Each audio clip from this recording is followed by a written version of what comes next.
Eric Nadel and I met before he'd ever broadcast a single Ranger game. He was the voice of the Dallas Blackhawks, and we were both pretty much starting out. Now he's 72 years old. 45 years of his life have been in the Rangers broadcast booth. That's brought him acclaim, the Baseball Hall of Fame. It's brought him some pretty bad baseball at times, and it's brought him a crushing loss announcing the 2011 World Series, in which the Rangers were one strike away from winning it all. Over 6,000 games broadcast, and it all began at Brown University, where Eric had a part-time job as a janitor. Were you any good at janitoring? I took a lot of pride in it, Norm. My dad always told me, whatever you do it as best you can. So I was especially good at the toilets. That was my specialty. And since I was working in fraternity houses, they could be pretty messy. As the years rolled by, and you broadcast a lot of mediocrity or worse, and then the Rangers just missed in 2011. Was it starting to feel like you would never broadcast a champion? Definitely. Once the window closed for that group of players with their last postseason appearance in 2016, and we went into the dark period of 6 years where the Rangers had 6 consecutive losing seasons, I didn't see any way the team could be rebuilt in time for me to broadcast it. Now, whether it could be rebuilt in time for me to see it as a living human being was another question. But when Chris Young got hired in December of 2020, he told me, look, you need to stick around for a little while because we're going to turn this thing into a winner and we're going to win the whole thing. And it's not going to take that long. And I love Chris. He's really smart and he's very creative. And I figured with his drive, if anybody could do it, he was the one. But I still thought to myself, yeah, right, Chris. Yeah. He's a little delusional. And then somehow he pulled it off. He sold his vision to the owners. That was the most important thing. And then he went out and got the right players. And then he went out and got the right manager. And then he got some more players. And he somehow made it happen. And, he had a great foundation laid down by John Daniels, and he was able to build on that and, put the rest of the pieces in place. Jim Nance, who's a spectacular broadcaster, when he gets ready to broadcast some of the major events he does, Final Four, Masters, things like that, he'll often spend time trying to craft a phrase for the end of it, given a certain type of ending. Did you script your ending for this one? I didn't script the whole ending, but I did script the line, Ranger fans, you're not dreaming. Because on the last day, the day before Game 5, in fact, from the moment the Rangers won Game 4 to take the 3-1 lead, I just knew they were going to win the World Series. And it felt like a dream. From the moment Game 4 was over, I felt like I was in a dream.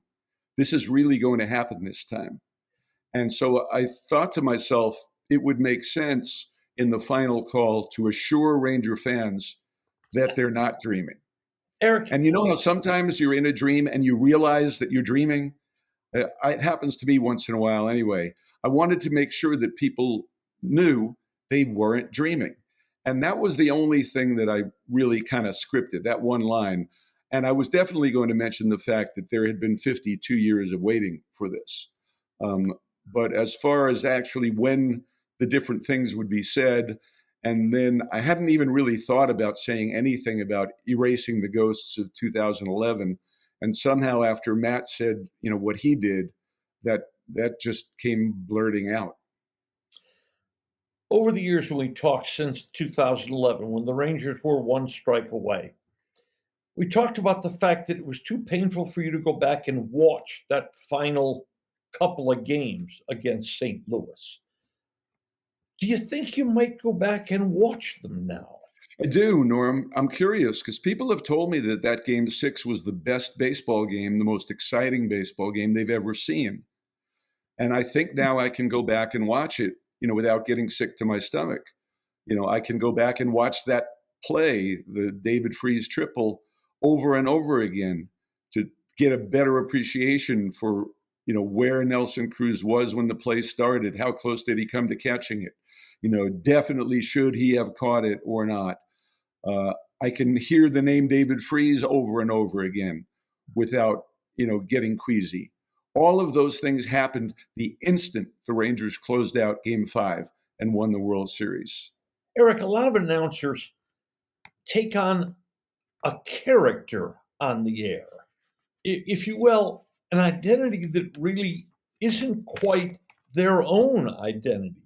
Yet you've never done that.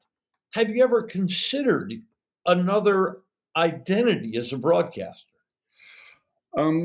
No, it just kind of came naturally to me to be myself on the air. I don't know that anybody ever told me to do that, but part of it is, I don't have a big voice. I don't have a classic broadcaster's voice. You and I share that. Yeah. And to try and become Mr. Microphone on the air, Mr. Radio Announcer on the air, it wouldn't work for me. I don't have the stentorian tones of a John Sterling, or even the kind of incredible radio voice that my partner Matt Hicks has. I'm just me, and that's one of the reasons baseball, I think, worked out so well for me, because my voice is a conversational voice. It's not a super authoritative voice like so many football announcers have and so many big time newscasters have. We share something else. We grew up, I'm a bit older than you, but we each grew up in the 60s and 70s, listening to Mel Allen in New York, Ernie Harwell do the Tigers games, Harry Carey do the Cardinals games, Bob Prince, who was a real character, do the Pittsburgh games. Does any of them stand out for you? Do any of them sort of become, I want to do that types for you? Well, Mel Allen was the one specifically for me because when I started listening to games on the radio, it was Mel Allen and Red Barber. And there was a very stark contrast between the two of them. Red was all business. He was serious, and he would start the broadcast by saying, hi, friends, Red Barber here. But I never got the feeling that he was really my friend. Mel Allen, though, he was my pal. In fact, I stole my open from him as a tribute to him. Hello there, everybody. And he had just this warm Southern charm to him. And I really did feel immediately like he was a good guy. And he was the guy more than anybody who caused me to ask my father, does Mel Allen get paid to do that? How did he get off his other job to go to Yankee Stadium? And my dad said, no, he gets paid, and he gets paid enough. He doesn't have to have another job. And I said, well, then maybe I'd like to do that rather than being a dentist like you and going and pulling teeth. This wasn't an easy year for you. You took a leave of absence to start the year. You missed the first 109 games of the year to address severe depression. At points of the season, did a little voice say to you, you're never making it back to the broadcast booth this year? Yeah, it seemed hopeless for a while. The first couple of months, I didn't see any light at the end of the tunnel, and gradually I made enough progress and, was able to reduce the amount of medication that I was taking to the point where I was clear-headed enough where I could think about potentially coming back. And then, fortunately, in July, the Rangers gave me the opportunity whenever I wanted to come out and do practice broadcasts in a private booth by myself.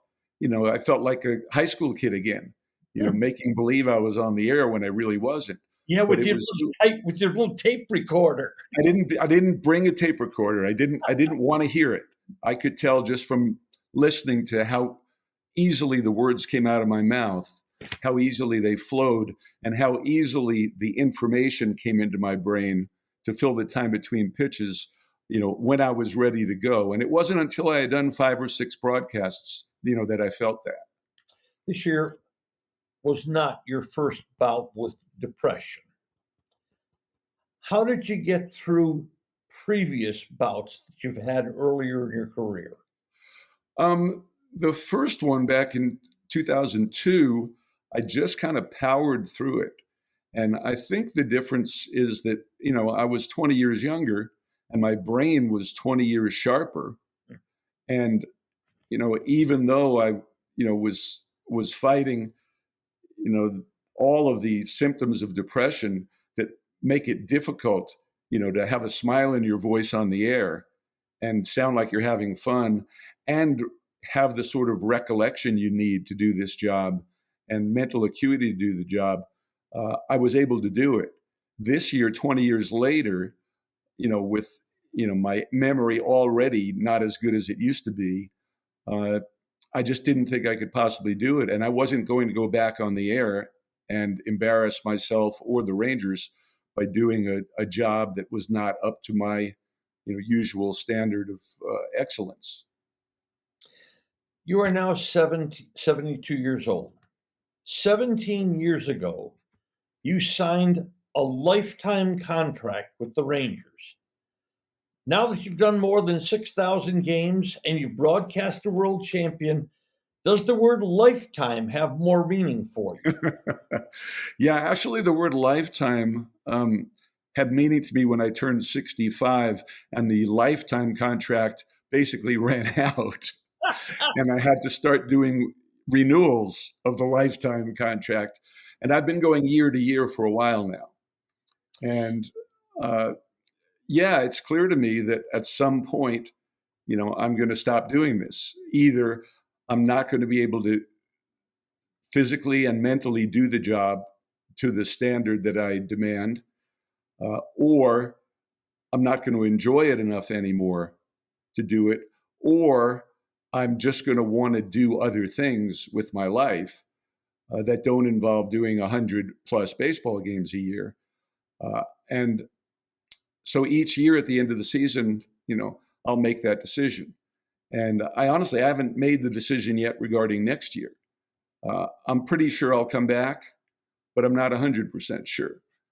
I'll tell you this, though, all of the events following the end of the World Series, particularly the day of the parade, riding in the parade and seeing the exhilaration, the delirium, the joy on the faces of 600,000 to 700,000 people really moved me and made me realize, how what we do, we being the announcers, we being the players, everybody involved in putting on this show that is Major League Baseball, how valuable what we do is to so many people, how important it is to so many people. That motivated me and kind of pushed me in the direction of continuing to do this. And even after the parade, when I knew I couldn't get out of there for a couple of hours because there was so much traffic, I just hung around and talked to people and realized that, for a lot of people, it's my voice that they're used to listening to, that they're comfortable to listen to. And my partners are great. And, I listened to them for 2/3 of the season this year. They're going to be fantastic when I retire. They're already fantastic. But for a lot of people, I'm the one they grew up with, and they want to make sure that I'm a part of it. Do you realize, of that mass crowd at the parade, do you realize how many of those people are happy for you in particular? I did get that feeling, as I started talking to people and, as I read some of the comments on the incredible piece that Levi Weaver wrote in The Athletic, and realized, that, people are happy for me. I'm the guy out in the public who's been here the longest. Rich Price, and I'm in every interview, I'm bringing this up. Rich Price has been there longer than me, Hoggy. He's been down in the clubhouse in the umpire's room since 1977, and people don't see him. But he works his butt off, and he does an incredible job. And he's, on top of that, he's just a wonderful human being. they don't know the job he's done. They know the job that I do because I happen to do a job that's in the public, and I've been there longer than anybody now that Tom Grieve has retired. But Tom still has been going to a lot of games. And so for most people, Tom and I are the people, I think, and Chuck Morgan, of course, who's been here since the early 80s, are the people out in front who they're happiest for. They don't see John Blake. He's been here since 84, but John's probably done twice as much work as I've done over the years. Now that all this is over, will you have time for lunch again? I think we can probably fit it in. Yeah, I'm going to do some traveling in the off season. I haven't decided all of the places I'm going. I'm going to a couple of music festivals in January and February, but I'll be around. And my guess is that with the Rangers winning the World Series, there probably will be a little bit more of a demand for public appearances than there have been the last 6 years. Eric, soak up the feeling. This has been such a strange year. This has been such a strange career.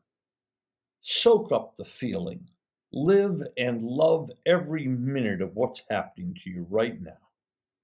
Thanks. I'm trying to stay in the moment. As we record this, it's been 5 days since the Rangers clinched, and I'm still on cloud nine and riding this wave for as long as I can. I'm really enjoying it. Every day since they clinched, I've awakened, and the first thought in my mind has been, wow, this is really true. The Rangers won the World Series. Did you go back and listen to yourself on the final call?